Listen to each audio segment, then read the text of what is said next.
Hello my dear student, কতগুলো শব্দ, কতগুলো বাক্য, আমরা বাংলা বাক্য যেগুলো আমরা ইংরেজিতে সহজেই করতে পারি, কিন্তু আমরা চেষ্টা করি না বলে হয় না। এই স্টাইলে যে বাক্যগুলো বলি, তাহলে আমাদের অনেক না বলা কথা কিন্তু আমরা বলতে পারবো। এইভাবে কিন্তু আমাদের কি স্পিকিং পাওয়ারটাকে বাড়াতে পারি আমরা। কিভাবে কথা বলি দেখো, বলছি দেখো, আমি চাই তুমি আসো, সে চাই আমরা এ কথা বলি, তুমি চাও তারা দেখুক, সে দেখুক যে তুমি সৎ, তুমি চাও তারা দেখুক যে তুমি সৎ, সে চাই আমি খবরটা দিই, আমরা চাই তোমাকে এর প্রতিবাদ করো, আমরা চাই তোমরা এর প্রতিবাদ করো। তাহলে এভাবে দেখো, এই আমি চাই তুমি আসো, আমি চাই এটুকু তো, আর এটুকু পার্ট, সে চাই এটুকু পার্ট, তুমি চাও এটুকু পার্ট, সে চাই এটুকু পার্ট, আবার আমরা চাই এটুকু পার্ট। এখানে আবার পার্ট আবার তিনটে পার্ট, কিন্তু তিনটে পার্ট কিরকম দেখো, আমি চাই, আই ওয়ান্ট,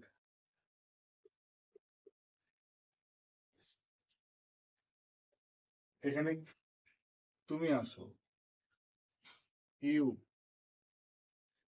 টু কাম, এখানে যে ভার্বটা আছে, এই ভার্বের আগে কি করতে হবে, টু প্লাস ভি, এখানেও টু প্লাস ভি, এখানেও তোমার টু প্লাস ভি, এখানেও টু প্লাস ভি, এখানে টু প্লাস ভি। এটা যদি অবজেক্ট থাকে লিখবে, এটা যদি অবজেক্ট থাকে লিখবে, এটা যদি অবজেক্ট থাকে লিখবে, এই ভার্বের অবজেক্ট থাকে লিখবে, এই ভার্বের অবজেক্ট থাকলে লিখবে। তাহলে আই ওয়ান্ট, দেখো, তাহলে এখানে কি থাকবে না, সাবজেক্ট থাকবে না, সাবজেক্ট থাকবে না, এখানে সাবজেক্ট থাকবে না, সাবজেক্ট থাকবে না, সাবজেক্ট থাকবে না। আমি চাই, আই ওয়ান্ট ইউ, আমি চাই, আমি চাই তুমি আসো, তো you, I want you to come হলো, সে চায়, হি ওয়ান্টস, সে চায়, আমরা এ কথা বলি। তাহলে এখানে আমরা আছে বাক্যটা, এই আমরাকে যদি আমরা, আমরা, ওই যদি আমরা হয়, আমার, আজ, এই আজটা হলো কর্মের জায়গায় বসে, কর্ম, তাই না, এটা সাবজেক্টের জায়গায় বসে, এটা নাউনের আগে বসে, আগে বসে। তাহলে এখানে কি করতে হবে, ভাবের পরে আজটা বসবে, তাহলে হি ওয়ান্ট আস, কি করতে, এই কথা বলতে, to tell, to tell this word, he wants us to tell this word, তুমি চাও, ইউ ওয়ান্ট হলো তারা দেখুক, তারা ইংরেজি দে, দের অবজেক্টের ফর্ম কি হবে, দেম, তাহলে ইউ ওয়ান্ট দেম কি করতে, দেখতে, টু সি, যে, এই যের জন্য কি হবে, দ্যাট, দ্যাট তুমি সৎ, তুমি হও সৎ, ইউ আর অনেস্ট,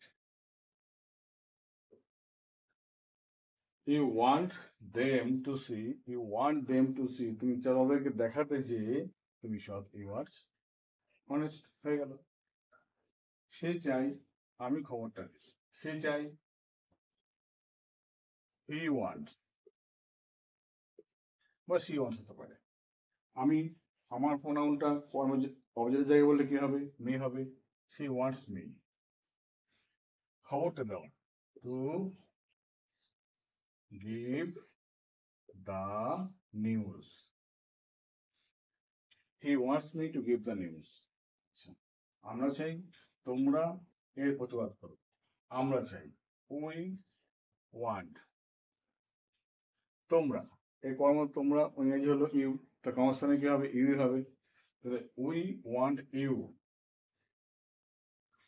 কি করতে, টু প্রোটেস্ট, প্রতিবাদ করতে, protest against it, against it এর প্রতিবাদ করতে, we want you to protest it. এইভাবে কিন্তু আমরা হাজার হাজার বাক্য বানিয়ে নিতে পারি সহজে। কিন্তু এটা কি করতে হবে, তোমাকে মাথায় রাখতে হবে যে পরের বাক্যে কিন্তু, পরের বাক্যে যে সাবজেক্টটা সেটা ওয়ান্টের পরে কিন্তু কি করতে হবে, অবজেক্ট হিসেবে ব্যবহার করতে হবে, তাহলে হয়ে গেল। আর এখানে ইনফিনিট টু ব্যবহার করতে হবে, ব্যাস। সহজে কিন্তু আমরা বাক্য বলতে পারবো, লিখতে পারবো স্মার্টলি। বাই।